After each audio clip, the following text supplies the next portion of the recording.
Endelea kutazama Citizen Town Hall kutoka ukumbi wa chuo kikuu cha Daystar. Moja kwa moja nataka kuwapatia nafasi wafanyabiashara walioko hapa kuweza kuuliza maswali yao. Tunaanza na Gladys Wainaina.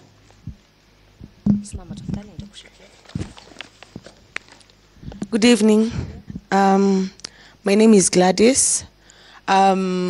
First, I would want to commend our leaders because of what they have said. My question is very clear.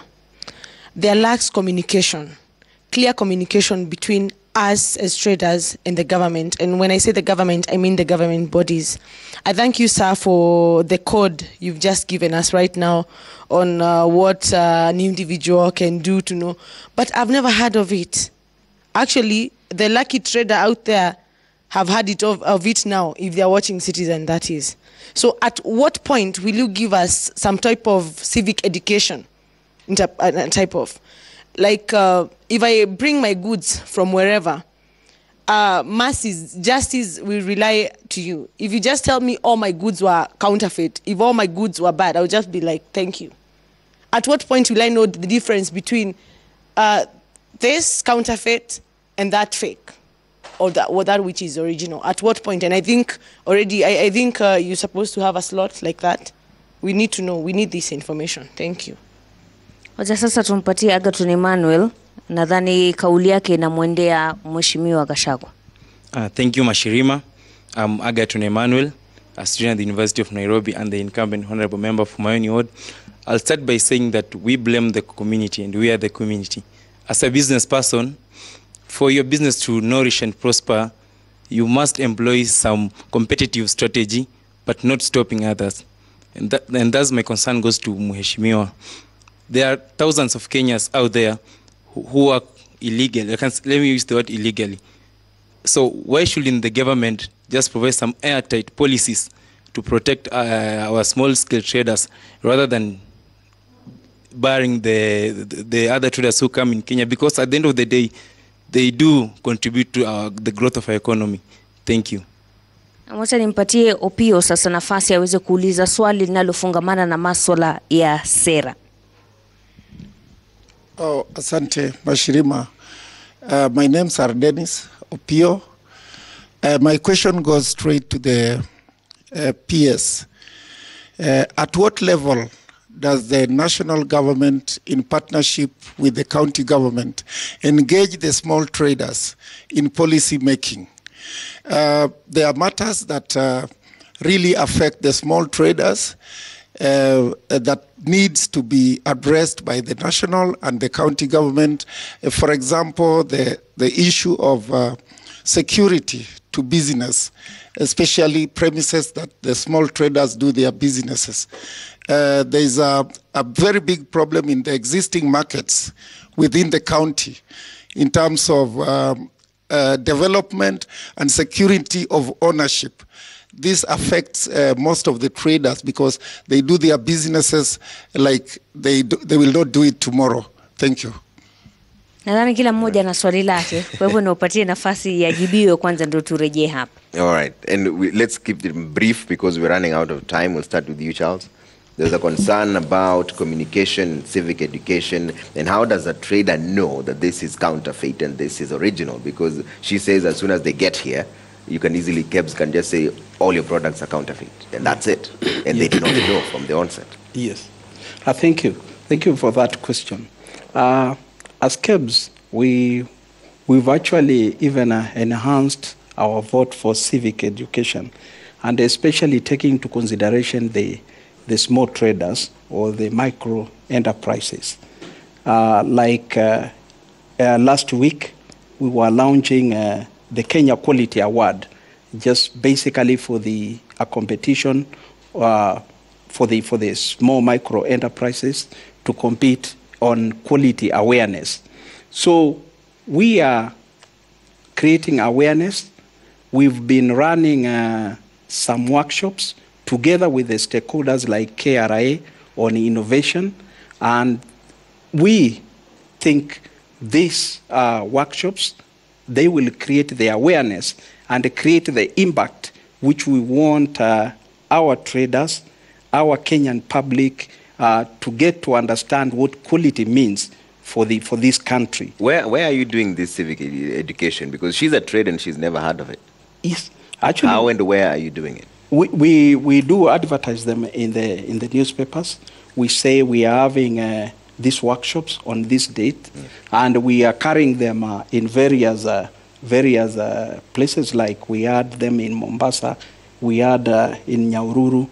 We are also actually partnering with the county governments. Yeah. Whenever they have these occasions, then we go there. And this is being done on the grassroots and not in the board? It's being done on the grassroots. Okay. Yes. So it's you can also, for those who are technology savvy, then you can get also in contact with our website.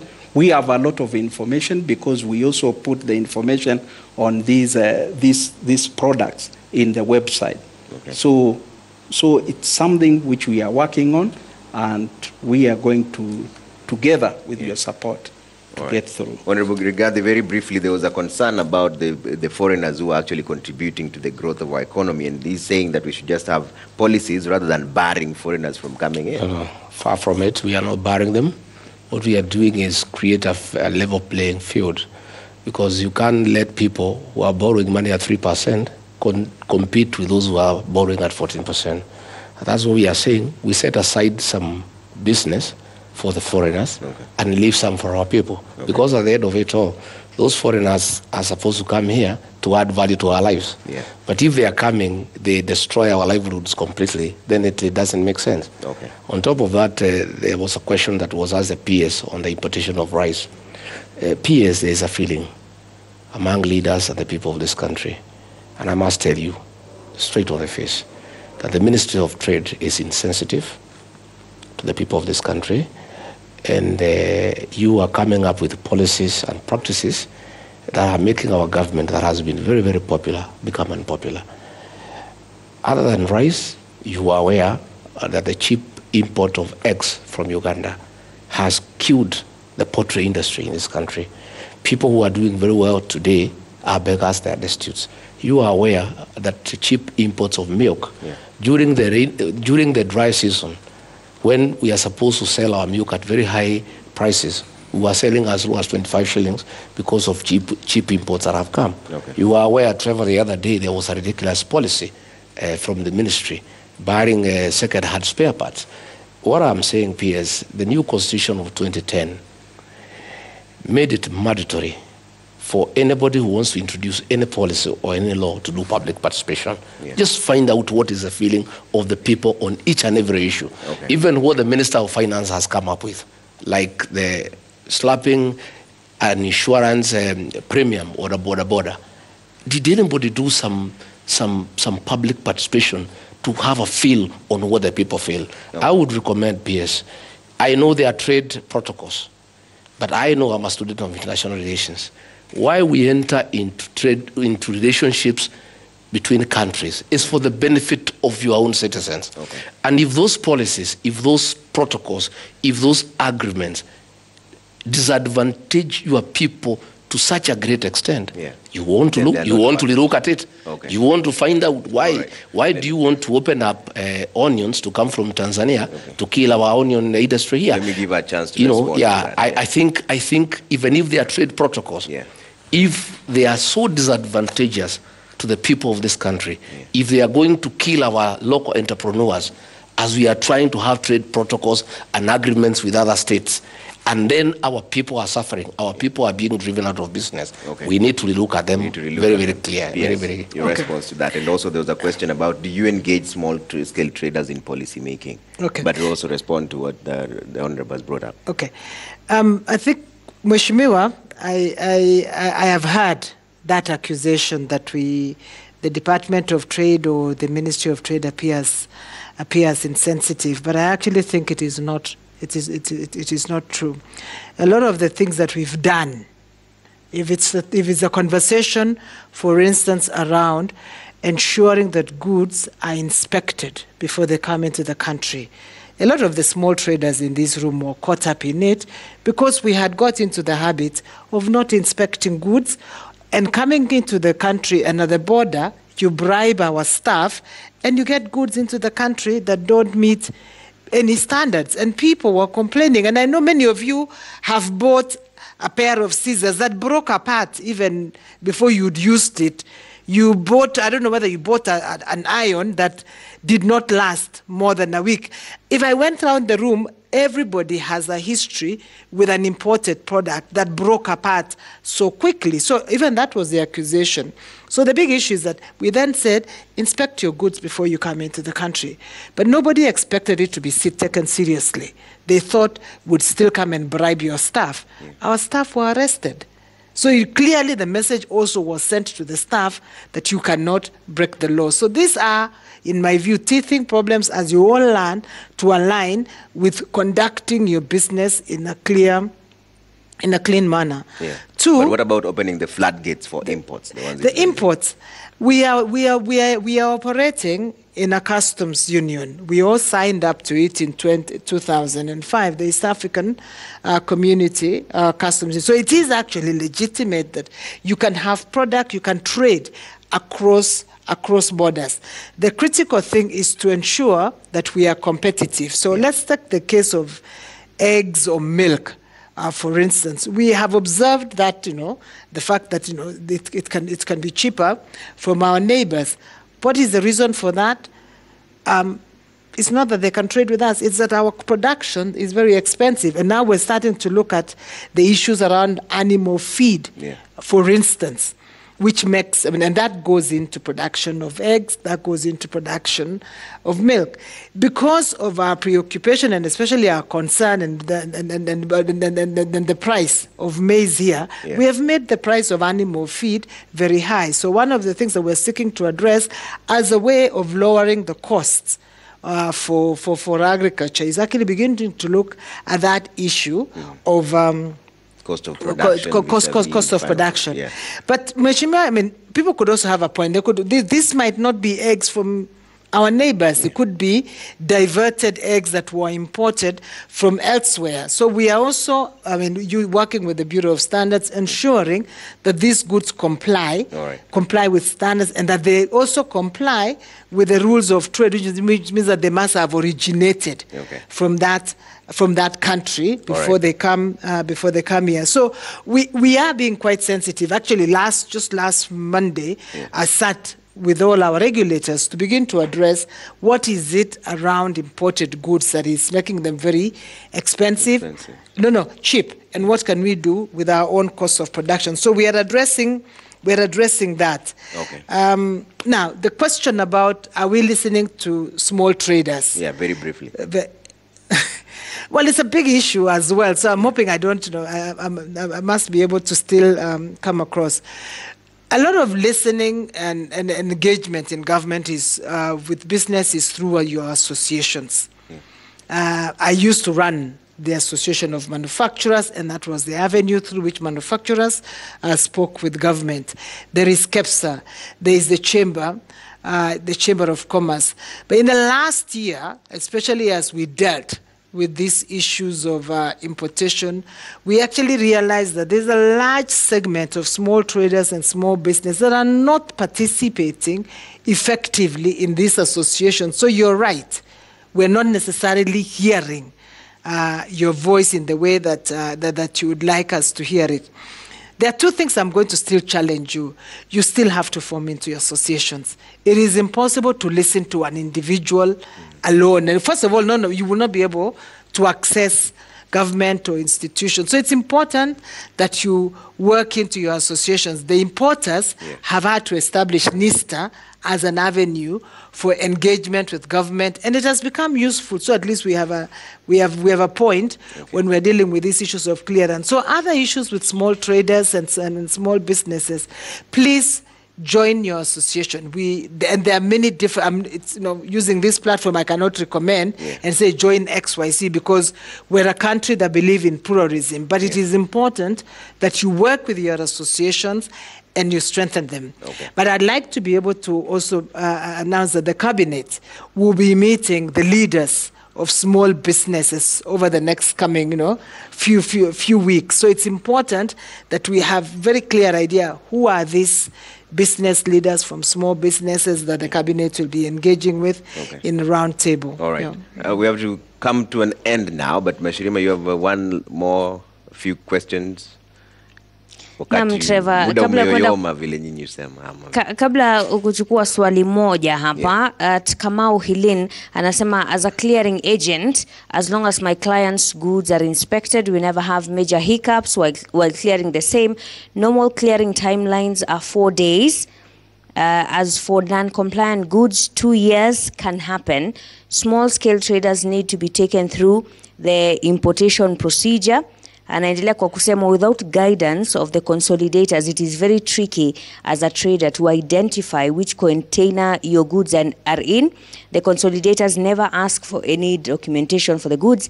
They just measure the weight or CBM. Consolidators are a big part of the confusion.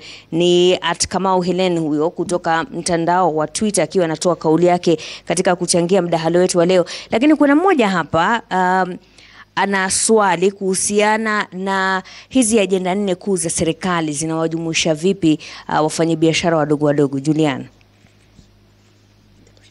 Jina langu ni Juliana Kavila, as trader in SMEs. Swali langu ni kuhusu agenda 4.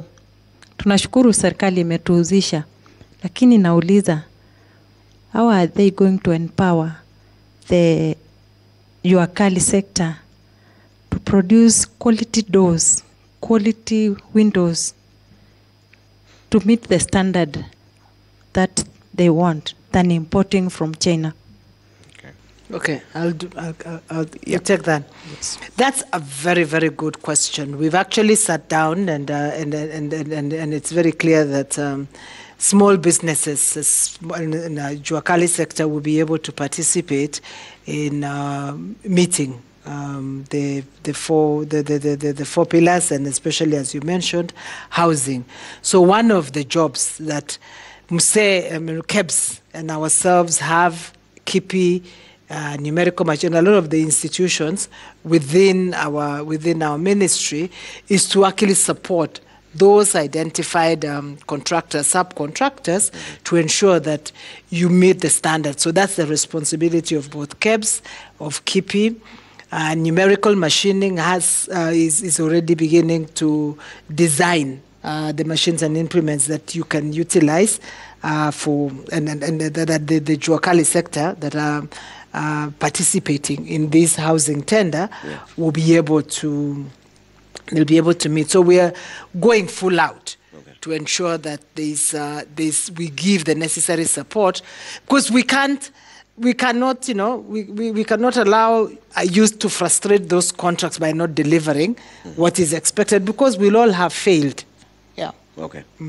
Sam Karanja, I think, has some concerns before we close. We're running out of time now, Mashirima. Thank you. I think one of the concerns, the PS has said, but I have this one concern which I should put it forth as an emphasis. As much as we have associations, and now we have an association, Importance of Small Traders, which talks about small, medium entrepreneurs, I think the government should be very clear in defining small, medium entrepreneurs, because when you go to so many different government agencies, even including Ministry of Trade, you find that there's a confusion, and even you saw it in the ICD. You find a person has brought 2 or 3 containers, and there are questions which are coming up. Is this a small trader? So the definition of small medium entrepreneurs from the government platform must be put in place very well. And number 2, the engagement. When you're making policies, we feel as small medium entrepreneurs that you're making elitist kind of policies whereby they are so high up there, they're not practical down here. You should not make those policies in isolation to the people you're making policies for. And, you're making policies for us in our absentia. And that's why I think it's very, very much important that the small, medium entrepreneurs are engaged in every stage of policy making that you're making, so that we can be able to have our word in those policies. Thank you. All right. Mashirima, kuna swali ya mwisho ama tumalize? Labda hilo limalize. All right, I'll give you guys. No, I think I confirm that we actually engage a lot. But like we've said, we've engaged through the typical associations that we have known about for a long time. And of course, now that we have something like NISTA is something that has become prominent, and of course we'll be able to engage. Yeah. And we're not just engaging you directly. We also, because all policy making is public. Even by the time even parliamentarians who are your representatives will also be involved. But there are also some things that government has to be able to decide what is in the interest of the country.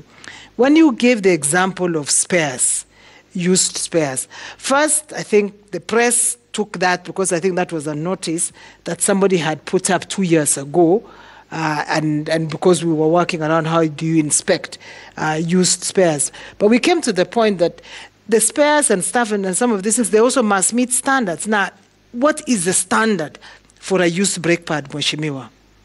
What is the standard for a used tie rod? And when we are dealing with the level of issues on road safety and accidents, it is also important for the government to begin to decide, well, what are the causes, what are the sources of some of these accidents? And it became quite clear that we're also dealing with issues of what are the type of spares and car parts that we're allowing into the country. So you cannot permit something that whose standard you cannot establish to be imported, and for you to put that in your car, when it rolls down, what is my responsibility as a Bureau of Standards? What is my responsibility as government? So there are some things, whether I don't think we needed to even consult you to tell you whether or not you can import a used pad. It's been decided. It's not. We cannot guarantee its safety, we cannot guarantee its standard, so you cannot permit it into the country. So there is a responsibility of government, and that's something that it needs to be recognized. Okay.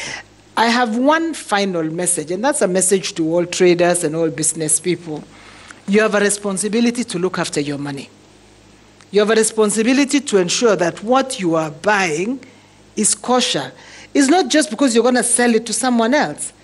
Are you going to consume those things that you would buy and you're not even certain what is the standard and what is the quality of? Because it is your responsibility. It's also the responsibility of consumers to know that they are buying kosher products. In many of our society, in many economies, the drive for quality and standards is driven by consumers who confirm that this is a genuine product. Okay. We don't just buy because it is cheap. If you buy because it is cheap, then you're sometimes buying death. Okay. You're buying counterfeit products. You're buying things that will not, you're buying used spare parts, for instance, just because it is cheap. But you're going to put that into your car and put your family into your car. Okay. So we also need to change our own attitude and demand quality. Okay. Demand quality from your traders, demand quality from government. All right, Mashirima. Na moja tu tumalizie na maswali haya mawili kwa kifupi tu. Naitwa Steven Bolu, swali yangu ni kwa PS. Mpango uliokuwa kufunga barabara kadhaa ndio wafanyi biashara wapate nafasi ya kufanya biashara, ulienda wapi? Mpango wa kufunga barabara kadhaa. Barabara. Kuna wakati ambapo kulikuwa na huo mpango kuwa some roads will be closed on certain days for hawkers to be able to sell their goods. Na kuna swali lingine hapa kutoka kwa Maingi Joel. Asante sana, kama hivyo mmesikia, naitwa Joel Maingi na mimi ni mchuuzi, nasimamia walemavu katika jiji la Nairobi. Nauliza kutoka kwa mheshimiwa kwa sababu wao ndio wanatengeneza sheria, na sasa hivi ametueleza kuhusiana na bill ambao anaipeleka bunge ya procurement. Nauliza sasa, at least ni vizuri tunaweza kupata hizo nafasi na tuweze kufanya biashara na serikali.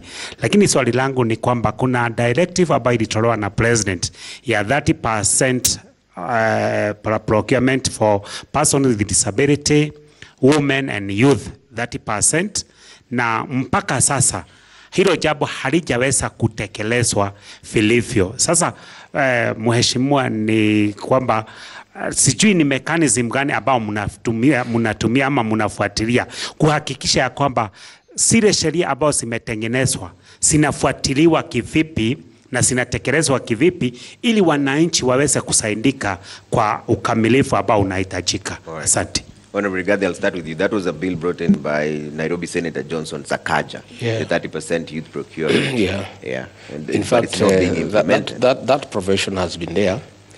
It has been followed, but not fully. But what is even sad at the same time is that even the people who have done these businesses, the PWD, the women, the youth, they have pending bills that have not been paid. You find young people with a disability, they have delivered some things to government, they have not been paid for a year. I want to really thank the President. Because of the 1st of June, he made a policy pronouncement, a very clear one, directing all account officers and treasury to make sure that all pending bills have been paid by midnight on the 30th of June. I have seen that the Minister for Finance, the CS, has allocated 10.9 billion for that purpose. But that money is not enough. What is owed to people is over 300 billion. And all we need is that for this money owed by government to be released into the economy. If this money is released to the traders, we'll feel the impact of this money. And I also want to appeal to the county governments. They are most notorious for not paying pending bills. In line with the presidential directive on the 1st of June, the national government, of course, has already taken us a step. At least the 10.9 billion, the first preference is being given to the AGPO, the women, the youth, and the people with disability, which is a good thing, it's very compassionate. But we would want the county governments to follow suit. I can tell you, the number of people whose homes have been auctioned are countless. The number of families that have been broken because of pending bills. The number of people who have committed suicide because of pending bills are in hundreds. And I can tell you, it's a serious crisis. And PS, you people, as you sit there in your offices, the way you have said, like that policy on second hand, we are not saying it's bad to make that policy. But for heaven's sake, talk to the stakeholders. Any policy that you make that will affect somebody negatively, let that person be part and parcel of that decision so that they can move on in the next life. You saw the other day, and I'm very saddened. The people doing the railway, they have gone to Nkroy, demolished people's homes without compensation. They have not been compensated. Somebody turns up with a bulldozer one morning, raises your house down. You become a destitute in your own country, in your own home. The latest from the National Land Commission is that they'll start getting compensation. Yeah, but it was wrong. It was wrong to displace somebody you have not paid. You have no business. Okay. That is a private home. That person has not made a decision to sell his home to you. You have done compulsory acquisition. What you do, you compensate that person first to be able to arrange his life. But you don't turn up where there are children, they need to go to school, turn up with a bulldozer at 6 a.m. in the morning, and bring a home down that somebody has used his life saving to put up. It's very insensitive. Fair enough. And I'm saying, as all of us, and I really, really empathize with the president because he's having a difficult time because the people he has entrusted are being very insensitive to the residents of this country. And the president is taking the flak because when you go, the other day, I saw traders here on Kenyatta Avenue, what used to be called Simas. They had hired some stores, and the governor had a problem with the owner of those stores. He came and demolished all those businesses. Those are people who had invested their life savings on business. You come because you have a difference with the owner of the establishment. You come and demolish all those buildings. Very insensitive. And we are calling on some sobriety. We are calling on people in high offices to know that these are human beings. And as you deal with them, you need to have compassion, you need to have understanding. Charles, I wanted to clarify this issue of the spare parts, just very briefly, because this is not anything new. You're talking about spare parts that endanger people's lives, like you cannot bring in used brake pads. And that is something that should have been there from the onset. Nobody has been bringing in used brake pads anyway, right? Yeah. So just clarify this issue of the banned spare parts. Yeah, the banned spare parts, we have Kenya standard, 2190, and this standard was actually gazetted in 2013. And this standard specifies the requirements of importing used car parts. And in that standard, then you will find some of the used spare parts which are banned are like brake pads, used brake pads, used tires, tubes, the hydraulic parts. You cannot bring them because most of those components like thyroids, they are actually key to the safety of the car. So if you bring such used parts into the country and then you want to sell them, then you are endangering the life of Kenyans, where then the government comes in. And that is why this standard has been in existence, and we are just enforcing it. And we have one of our partners actually doing inspections for those used parts. Has it been happening since 2013? Because now it's 6 years. Yes, so yes, it has been happening. So we've been having used brake pads that are dangerous to the people on the road. No. Sorry. Yes, I think what we're saying is that this standard came out in 2013, agreed in the same participatory process. What we found out, at least that notice that was in the business, I think there was a Business Daily, one of the papers, is one of our partners had put that notice about 2 years ago to advise people who are importing goods that these are restricted, they will not be allowed into. Then they're not going to. But once that was implemented, that this would not come into Kenya. Yeah. I have no idea where the paper got that notice and put it in about 4 weeks ago, and said it was a new statement from KEBS. It wasn't a new statement. This was implementation that has been ongoing. So we actually haven't been permitting use that restricted list of used parts. Yeah. All right. We have to leave it there. We've been given extra time because this is a very important conversation for the small-scale traders. Thank you so much, PS Betty Maina, Principal Secretary, State Department of Investment and Industry, for coming in. Asante sana. Charles Muse, Acting Director, Quality Assurance and Inspection, Kenya Bureau of Standards. Asante. And Honorable Rigathi Gachagua, Member of Parliament, Madeira, will be standing by for that bill of yours and see how far it goes. And most important, thank you for watching. We've seen a lot of your feedback on social media. And most important, thank you for the traders for making time to come in tonight. Talk about the plight of the SMEs. We'll stay on this matter until everybody is happy, or at least until the pockets are full. Ama vipi Mashiri? Hapo sawa kabisa. Kufikia hapo sina la ziada hadi Jumatatu ijayo. Alasiri.